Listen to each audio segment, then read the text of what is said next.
देव मृत्तिजम् भोगारम् रत्नधातमम् अग्निः पूर्वेभिर्वृणिभिरेभ्यो नूतनैरुना तदेवाङ्गेह रक्षति अग्नियारैवस्मत्पोषमेव दिवे दिवे। आज सर्वत्र आतंकवाद, हिंसा, संघर्ष, असहिष्णुता, भोगवाद का वातावरण बढ़ रहा दिखता है। अब दुनिया बहुत छोटी हो रही है, आवागमन साधन बड़े तीव्र हो गए हैं, कम्युनिकेशन के साधन बहुत अच्छे हुए हैं।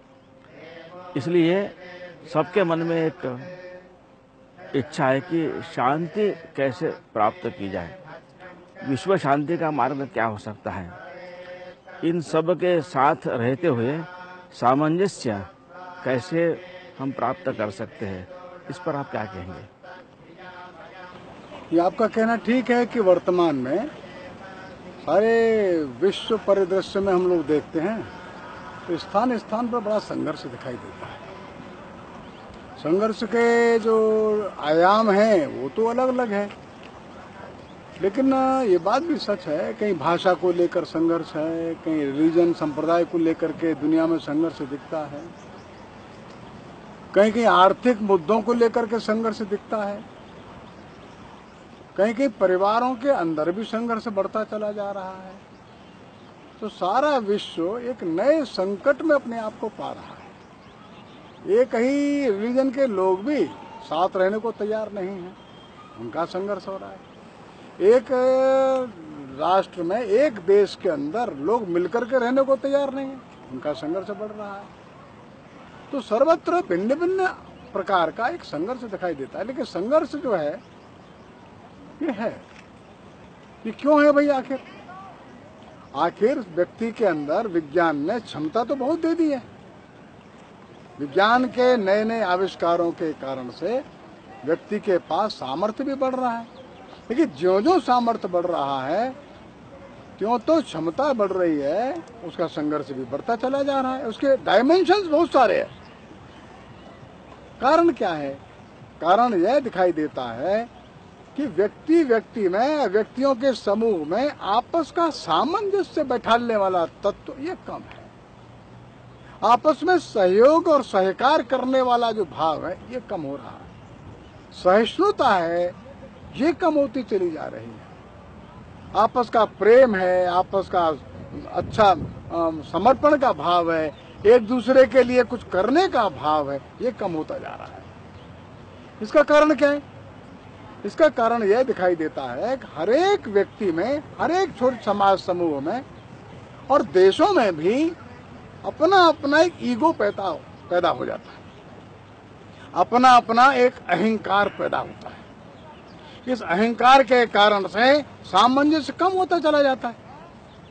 एक बर्ट्रैंड रसल ने एक उदाहरण दिया है, कहा है वर्तमान की जो शिक्षा पद्धति और वर्तमान का जो विज्ञान है यह लोगों में सामर्थ्य तो बढ़ाता है, लेकिन सामर्थ्य के साथ साथ लोगों का ईगो भी बढ़ा देता है। ये ईगो बढ़ता जाता है तो आपस के समन्वय का जो भाव है कम होता चलता है।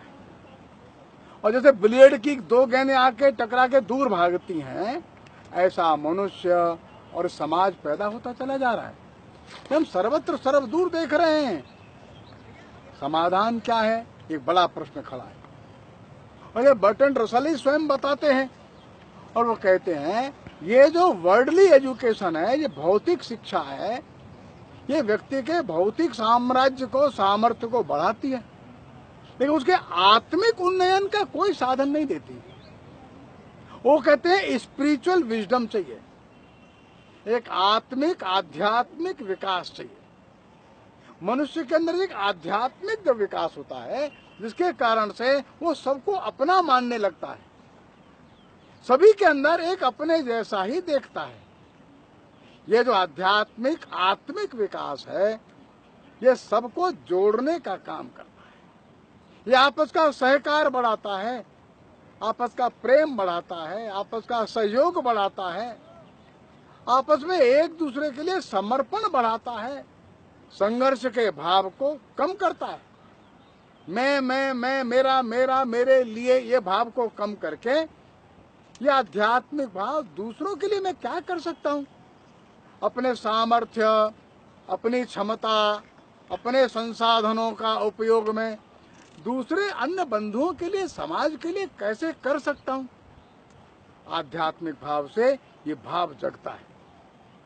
भारतीय दर्शन, हिंदू दर्शन इस भाव को बार बार जगाने का काम करता है। और भारतीय दर्शन में, हिंदू दर्शन में यही बात प्रमुखता से है कि सबके अंदर उसी स्वरूप को देखकर एक इंटीग्रेटेड विजन डेवलप करना, एकात्म दृष्टि पैदा करना। एकात्म दृष्टि से एकात्म भाव पैदा हो जाता है। एकात्म भाव ईर्ष्या, द्वेष, घृणा, हिंसा इसको दबा देता है। एकात्म भाव जो है ये अध्यात्म भाव को विकसित करता है। तो प्रेम, दया, करुणा, ममता, समर्पण ये सद्गुणों की वृद्धि करता है। ज्यों ज्यों अध्यात्म बढ़ता है त्यों तो एकात्म भाव बढ़ता है, वननेस बढ़ती है।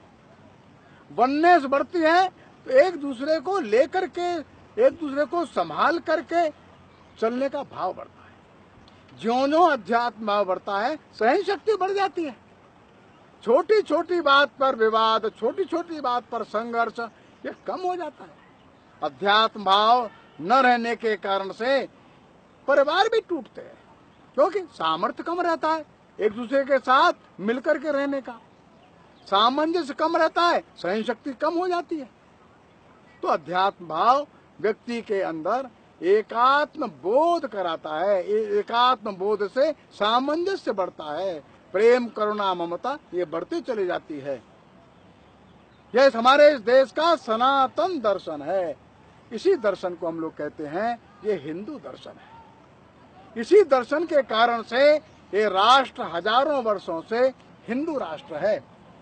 और इस राष्ट्र के भाव यह है, इस अध्यात्म भाव को लेकर के सारे देश में खड़ा समाज सबको एकात्म दृष्टि से देखे। सारे देश का समाज सबको मिलकर के लेकर के चलने के लिए आगे बढ़े। सारे देश के लोग सारे विश्व के मंगल का कार्य करें। सारे देश के लोग मिलकर सारे विश्व को एक परिवार के रूप में लेकर के आगे बढ़ें। तो हिंदू राष्ट्र यह वैश्विक दृष्टि लेकर के खड़ा होता है।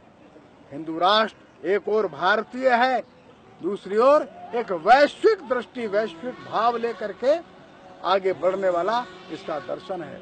और इसलिए हिंदू राष्ट्र ये किसी का विरोधी नहीं, किसी की मार्ग का रोड़ा भी नहीं, सारे विश्व कल्याण का संकल्प लेकर के चलने वाला यह महान दर्शन हजारों वर्षों से चला आ रहा है। हम उसी के प्रतिपादन की बात आज कहते हैं।